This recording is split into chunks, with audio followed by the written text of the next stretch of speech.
안녕하세요. 생명과 레이스를 함께할 여러분들의 콕스 한종철입니다. 이번 시간에는 2016 생명과학 대수능 총평으로 인사를 드리게 되었습니다. 일단 이번 수능 생명 같은 경우는 잠시 말씀드리겠지만 가장 중요한 포인트는 당황이었을 것 같아요. 사실 우리가 한 해 동안 수능을 공부하는 데 있어서 제일 중요한 건 수능장 가서 내가 얼마나 덜 당황할 것이냐, 덜 당황하는 연습을 하는 거라고 저는 생각하거든요. 아무리 무수히 많은 사설 문제를 푼다 하더라도 수능장 가면 누구나 다 당황을 할 수밖에 없다는 말 종종 말씀드렸을 겁니다. 그래서 그런 측면에서 이번 수능 생명 같은 경우는 어떤 지점이 수험생들을 크게 당황시켰을 것인지, 그 지점들을 올해 수험생들과 그리고 앞으로 수능을 보게 될 수험생들이 참고하셨으면 좋을 것 같습니다. 자, 바로 들어가서 1등급 컷이 다른 과탐 과목에 비해서 가장 낮습니다. 1등급이 예상되는 게 42에서 43 정도로 예상이 됩니다. 등급 컷이 낮다는 거는 어려웠다는 얘기인데, 어려웠다는 것은 어차피 선택자 수가 적당히 많은 과목이기 때문에 생명은 상대 평가라는 측면에서는 등급을 확보하는 데는 뭐 크게 문제는 없을 텐데, 표점 측면에서는 다른 과목에 비해 유리할 수가 있을 것 같아요. 오답률 분석 상위 5위 안에 뭐 대부분이 그렇긴 한데 올해 수능 같은 경우에도 4문제가 유전이고 1문제가 비유전이에요. 보통 1문제의 비유전의 경우에는 해마다 다소 차이가 있긴 하지만 막전이 또는 근육 문제가 번갈아 가면서 출제가 됩니다. 그런 측면에서 미래 수험생들의 경우에는 유전학습은 여전히 중요하다. 그리고 뒤쪽에서도 말씀을 드리겠지만 올해 수능 생명의 가장 키포인트는 비유전 기본문항이었습니다. 비유전 기본문항에서 보통 수험생들은 나는 몇 분 안에 기본문항 몇 문제, 비유전 몇 문제 풀고 그 다음 유전, 핵심 문항으로 넘어갈 거야 라는 루틴을 잡고 훈련을 하시거든요. 근데 이번 수능 생명에서는 비유전 기본문항에 시간 안배가 제대로 되지 않았을 가능성이 높아요. 그런 측면에서 기본문항 풀고 비유전 풀고 유전으로 넘어가는 그 시간이 꽤 오래 걸렸다. 그래서 꽤 많이 당황했을 것 같은 시험으로 추정이 됩니다. 난이도 같은 경우에는 체감 난이도 측면에서는 킬러 문항을 뭐 한 문제밖에 안 박어? 라고 이제 욕을 하실 수도 있는데, 이거는 말 그대로 이제 강사가 바라보는 관점에서의 중킬러 킬러 문항의 관점이기 때문에 참고만 하시면 좋을 것 같아요. 난이도는 용암이었다라고 생각이 듭니다. 이제 출제 기조를 이제 바로 말씀드릴게요. 기본 문항이 일반적으로 사설 모의고사 아무리 어려운다 하더라도 기본 문항 쪽보다는 중킬러 킬러 핵심 문항 쪽에서 난이도를 조절하는 편인데, 기본 문항이 올해 수능은 매우 빡빡했다. 단순 개념 이해를 묻는 문제가 3문제밖에 나오지 않았어요. 대부분 자료 해석, 탐구 설계, 대부분의 기본 문항이 자료가 다 들어가 있습니다. 문제 하나하나를 보면 어렵지 않고 나올 법한 꽤 좋은 문제들이에요.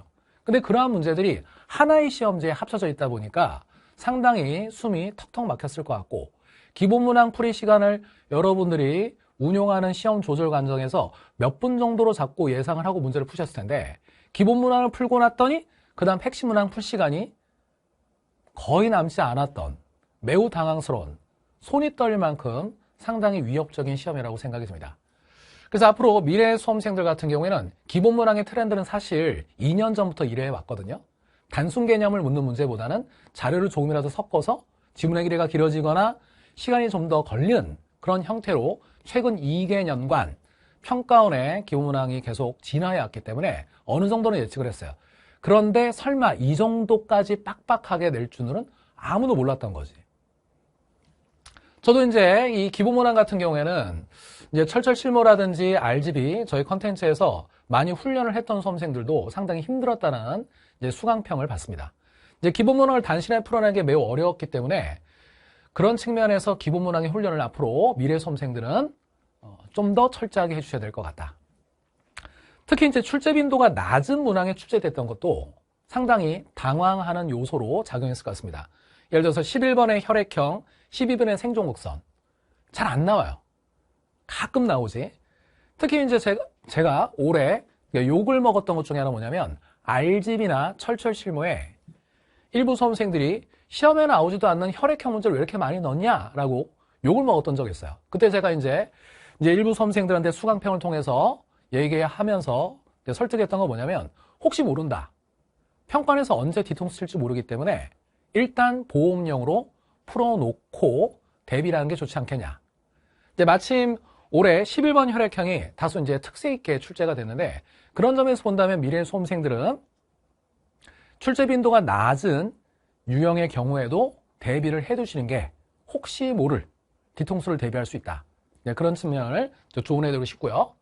핵심 문항 같은 경우는 사실 이제 대부분 이제 유전 문제를 생각하고 막전이 근육인데, 핵심 문항 같은 경우에는 유전을 먼저 말씀을 드리면 기존의 유전 유형과 색다르게 다르게 나온 건 없어요. 그리고 난이도가 갑자기 예전 문제와 다르게 급격하게 높아졌다, 이런 건 아닙니다. 그래서 핵심 문항은 난이도가 중상 이상 평범하게 나온 거고요. 풀이 시간이 보통 많이 소요되는 문항들이고, 그리고 상대적으로 쉬운 문제도 시작점이 잘 보이지 않을 수 있는 기존의 핵심 문항 스타일대로 나왔어요. 이제 그런 측면에서 앞으로 향후 학습의 방향성은 명확한 것 같습니다.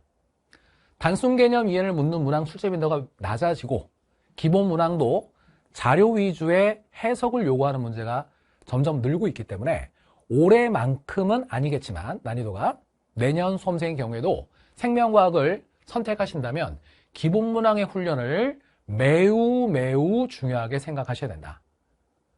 이제 기본 문항 훈련을 많이 해주셔야 될 것 같아요. 그리고 이제 막전이 근수축, 유전단안의 문항 측면에서는 다양한 그리고 많은 양의 문제풀이가 꾸준히 요구가 되고요.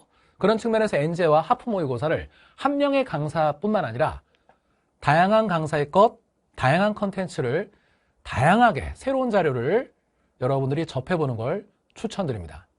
특히 올해 9월 평가원에 단일인자 다인자 연관과 막전이가 아닌 막투가 들어온 신형이 출제가 됐는데, 이게 올해 수능에는 나오지 않았거든요.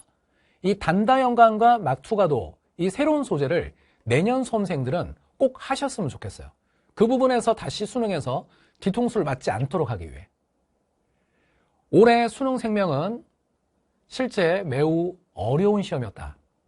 근데 그 이유가 무엇이냐? 핵심 문항이 아니라 기본 문항 때문이었다. 기본 문항에서 페이스 조절을 못하였기 때문에 결국 그것이 핵심 문항의 문제풀이 시간 부족까지 연결된 거고, 그 과정 속에서 많은 수험생들이 당황을 하였을 것이다. 이렇게 요약을 해볼 수 있을 것 같아요. 그래서 제가 이제 마지막으로 당부드리고 싶은 건, 올해 수능을 본 수험생들에겐 정말로 수고 많이 하셨다는 말씀을 다시 한번 드리고, 그리고 내년 수능을 본 수험생들은 시작부터 편식하지 말고, 그리고 골고루 꾸준히 체력 관리 잘 하셔서 꼭 원하는 등급, 목표하는 대학을 합격하셨으면 좋겠다. 다시 한번 응원의 메시지를 드리도록 하겠습니다. 노구태체 끊임없는 반복으로 생명과학의 만점 1등급을 맞으시길 바라고, 다시 한번 올해 수능 본 수험생들 수고 많이 하셨다는 말씀을 드리고 싶습니다. 수능 대박 화이팅!